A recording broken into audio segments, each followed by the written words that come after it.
Madam আসবো? হ্যাঁ আসুন আসুন বসুন। ও সুর্পণখার মা, হ্যাঁ বলুন। সুর্পণখা ভালোই আছে তো, কি দরকার বলুন। আমি টিসির জন্য এসেছি।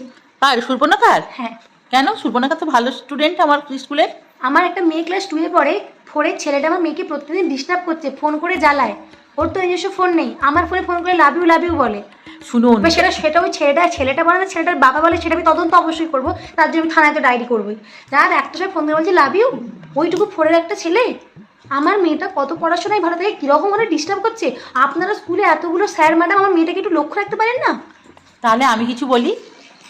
শুনুন ম্যাডাম, আপনার মেয়ে তাহলে নিশ্চয়ই ওর দিকে তাকিয়ে থাকে। হ্যাঁ বললো, আমি শুনছি।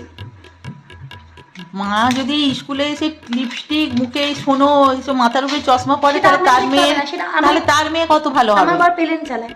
দেখুন, আমরা কোটিপতির বউ।